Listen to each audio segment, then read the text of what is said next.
Question number 10 में क्या बोल रहा है, सॉल्यूशन करते हैं इसका। ए मैट्रिक्स क्या दे रखा है हमारे पास, 1 0 0 0 2 0 0 0 3, ठीक है। क्या बोल रहा है, देन फाइंड ए इनवर्स पे पावर 2। तो फॉर्मूला लग जाएगा, सॉरी प्रॉपर्टी लग जाएगा।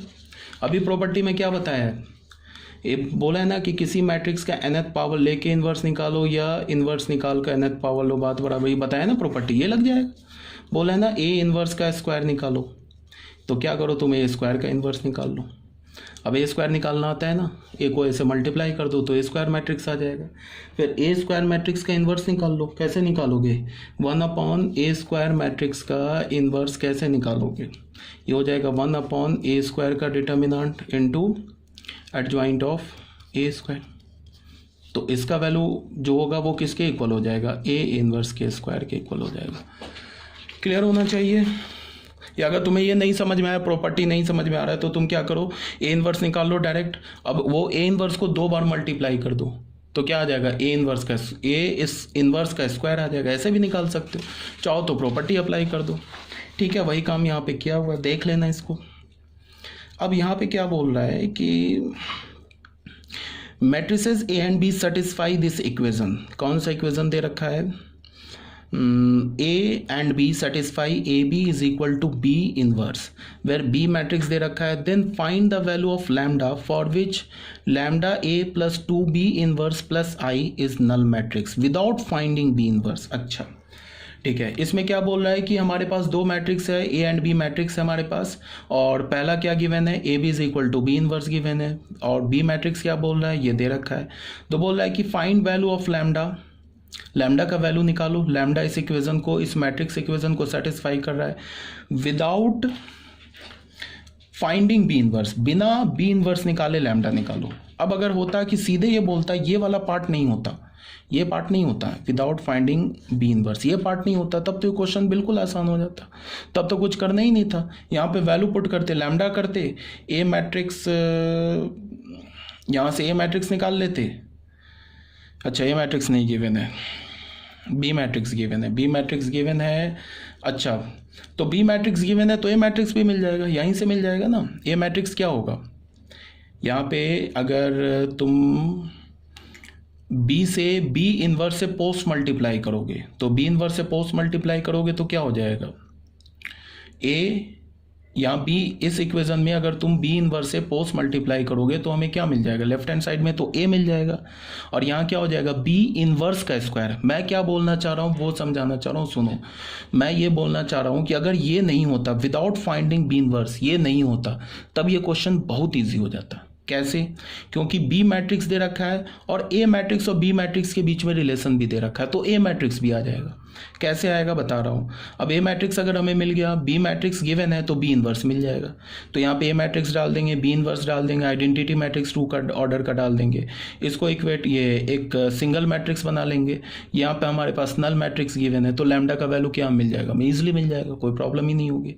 बट इस क्वेश्चन में क्या, अच्छा उसके बाद बी मैट्रिक्स गिवन है तो ए मैट्रिक्स कैसे निकलेगा, ये भी तो बताना है। तो ए मैट्रिक्स के लिए क्या करो, तुम इस इक्वेशन में बी इनवर्स से पोस्ट मल्टीप्लाई कर दो, तो ये क्या हो जाएगा, A B into B inverse is equal to B inverse into B inverse. तो लेफ्ट हैंड साइड में क्या बच जाएगा, A is equal to B inverse का स्क्वायर, ठीक है। तो ए मैट्रिक्स क्या मिला हमें, बी इनवर्स का स्क्वायर, तो तुम उसको लिख सकते हो बी स्क्वायर का इनवर्स भी लिख सकते हो। अब बी स्क्वायर यहाँ से निकल आएगा, तो बी स्क्वायर निकल आ जाएगा, तो बी स्क्वायर से फिर तुम बी स्क्वायर का इन्वर्स निकाल लोगे तो वो ए मैट्रिक्स मिल जाएगा। अब जब हमें ए मैट्रिक्स मिल गया तो ए मैट्रिक्स को यहाँ डालो, फिर ए मैट्रिक्स के हर एक एलिमेंट को लैम्डा से मल्टीप्लाई कर दो, फिर बी इनवर्स निकालो, बी इनवर्स के हर एक एलिमेंट को 2 से मल्टीप्लाई करो तो 2b इनवर्स आ जाएगा, फिर एक आइडेंटिटी मैट्रिक्स ऐड करो, फिर तीनों मैट्रिक्स को ऐड करो तो लेफ्ट हैंड साइड में क्या हो जाएगा, हमें एक सिंगल मैट्रिक्स मिल जाएगा, ठीक है। और राइट हैंड साइड में क्या हो जाएगा, नल मैट्रिक्स मिल जाएगा सेम ऑर्डर का। उसके बाद क्या, जो लेफ्ट हैंड साइड में जो एलिमेंट मिलेगा ना, जो मैट्रिक्स मिलेगा वो मैट्रिक्स लैम्डा के टर्म में मिलेगा। किसके टर्म में मिलेगा, लैम्डा के टर्म में मिलेगा। और राइट हैंड साइड में जो मैट्रिक्स है उसका हर एक एलिमेंट 0 है, तो लेफ्ट हैंड साइड के किसी भी मैट्रिक्स के एक एलिमेंट को उठाओ, 0 से इक्वेट करो, वहां से सीधे लैम्डा का वैल्यू आ जाएगा। बात समझ रहे हो क्या बोल रहा हूँ। बट इस क्वेश्चन में क्या बोला है कि बिना बी इनवर्स निकाले लैम्डा का वैल्यू निकालो। फिर कोई क्वेश्चन में कोई बच्चा ये मुझसे पूछ सकता है कि ये क्वेश्चन ऑब्जेक्टिव में तो नहीं आएगा, ऑब्जेक्टिव में तो है देखने जा रहा है कि आपने बी इनवर्स निकाला या नहीं निकाला, वो तो आंसर देखेगा। तो इसको तुम ऐसे बोल सकते हो कि ऑब्जेक्टिव में ये क्वेश्चन नहीं आएगा, ठीक है, एग्जैक्टली ये क्वेश्चन नहीं आएगा। बट ऐसा तो हो सकता है कि ये ना गिवन हो बट ये बोले कि this is equal to null matrix, then lambda is equal to 4 value दे दे। ऐसे तो क्वेश्चन आ सकते हैं ना ऑब्जेक्टिव में।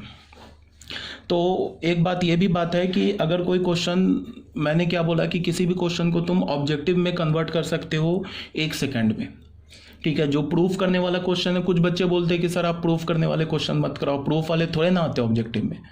तो जितने भी प्रूफ करने वाले क्वेश्चन है उसी को ऑब्जेक्टिव में वो कन्वर्ट करते हैं और ऑब्जेक्टिव में कन्वर्ट करके दे देते हैं। प्रूफ में होगा कि मान लो कि कुछ कुछ इन्फॉर्मेशन गिवन है और कुछ इन्फॉर्मेशन से कोई प्रॉपर्टी प्रूफ हो रही है, ठीक है। तो अगर सब्जेक्टिव क्वेश्चन होगा तो बोलेगा कि proof that this property, objective question होगा तो वैसी मिलती जुलती 4 प्रॉपर्टीज तुम्हें नीचे ऑप्शन में दे देगा। अब क्या बोलेगा कि चूज द करेक्ट ऑप्शन। तो कभी भी हमें सब्जेक्टिव क्वेश्चन को देख के ये नहीं बोलना है कि ये क्वेश्चन ऑब्जेक्टिव में नहीं आएगा तो इसे हम सॉल्व नहीं करेंगे। सब्जेक्टिव क्वेश्चन ही सीखोगे ना सॉल्व करना, तो ऑब्जेक्टिव क्वेश्चन सीख सकोगे। सिर्फ ऑब्जेक्टिव करके तुम सब्जेक्टिव नहीं सीख सकते हो। कहने का मतलब क्या है, ये पूरे कहने का सार क्या है, क्या मतलब इसका ये है, समरी है कि तुम्हें कोई क्वेश्चन नहीं छोड़ना है। सब्जेक्टिव क्वेश्चन पे तुम्हें ज़्यादा एम्फेसिस करना है ऑब्जेक्टिव क्वेश्चन पे, ठीक है।